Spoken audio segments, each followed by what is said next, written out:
नमस्कार साथियों, मैं बीरेंद्र सिंह रावत। आज़ाद भारत के शुरुआती समय में महिलाओं की शिक्षा के बारे में क्या सोचा जा रहा था, आज के वीडियो में मैं इस विषय पर थोड़ी सी बात करूंगा। आज़ादी मिलने के बाद और भारत के संविधान के लागू होने के बीच में शिक्षा के मसलों पर राय देने के लिए भारत सरकार ने एक आयोग का गठन किया। संक्षेप में उस आयोग को राधाकृष्ण आयोग कहते हैं। उस आयोग के द्वारा सौंपी गई रिपोर्ट का शीर्षक है the report of the university commission 1948। कम समय में किसी आयोग के परिप्रेक्ष्य और उसकी सिफारिशों पर बात कर पाना असंभव है, इसलिए मैं केवल महिला शिक्षा पर बात करूंगा।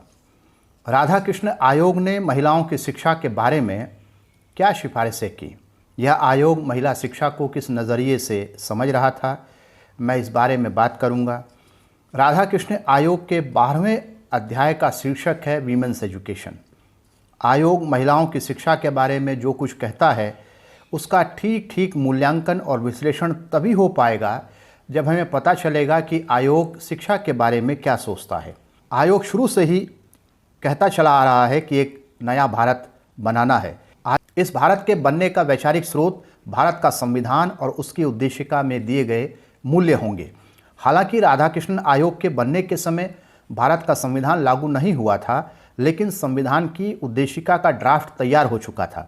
समानता और व्यक्ति की गरिमा के उद्देश्य उस उद्देशिका में शामिल थे। आयोग बता रहा है कि शिक्षा के जरिए समानता के सिद्धांत को स्थापित करना है।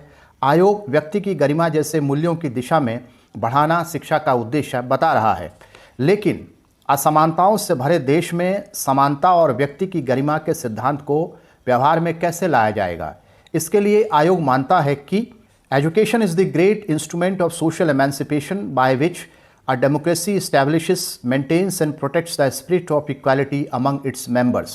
यानी शिक्षा सामाजिक रूपांतरण का एक बहुत बड़ा साधन है, ऐसा साधन जिसके जरिए कोई लोकतंत्र अपने सदस्यों में समानता की चेतना को स्थापित करता है, बनाए रखता है और सुरक्षित रखता है।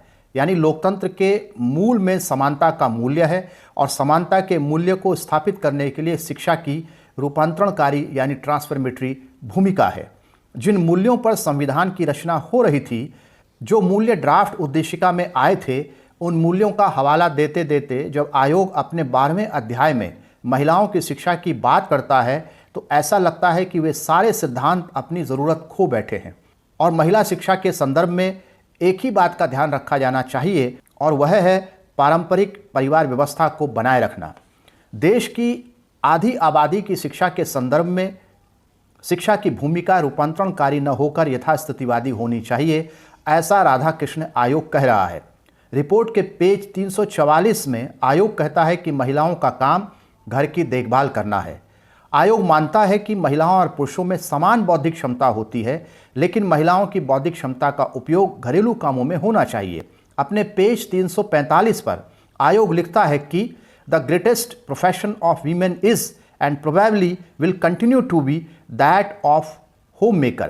यानी घर संभालना महिलाओं का काम था, है और रहेगा। शिक्षा से घर का रूपांतरण नहीं होगा, नहीं होना चाहिए, ऐसा आयोग का कहना लग रहा है। अगर परिवारों का लोकतंत्र के पक्ष में रूपांतरण नहीं होगा तो लोकतंत्र व्यवहार में आएगा कैसे?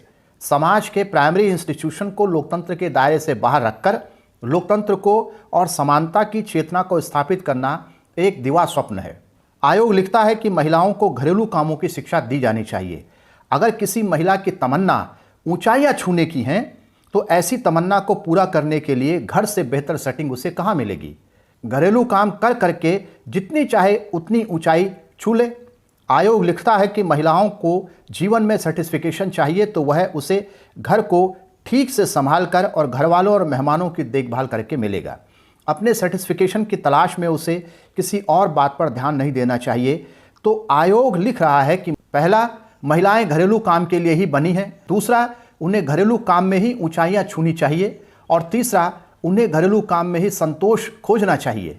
महिलाओं के संदर्भ में आयोग द्वारा प्रस्तावित लोकतंत्र, समानता, व्यक्ति की गरिमा, स्वतंत्रता आदि मूल्यों का कोई मतलब नहीं है। महिलाओं की शिक्षा के संदर्भ में पारंपरिक सामंती मूल्य ही अपनाने चाहिए। इसलिए आयोग ने कहा है कि महिलाओं को होम इकोनॉमिक्स, नर्सिंग, टीचिंग और फाइन आर्ट्स के कोर्स करवाने चाहिए। इसके लिए महिलाओं के कॉलेज में बेबी होम होना चाहिए ताकि वहां रह करके जो लड़कियां हैं, जो कॉलेज पढ़ने वाली हैं, वे बच्चों को संभालना सीख सकें।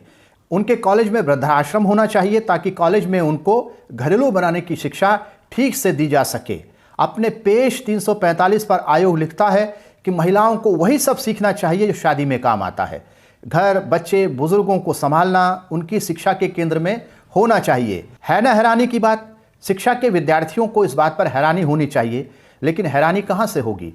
हैरानी तो तभी होगी जब सही जानकारी सामने आएगी। सही जानकारी के लिए मेरा YouTube चैनल देखा कीजिए, वीडियो को लाइक कीजिए और चैनल को सब्सक्राइब कीजिए। धन्यवाद।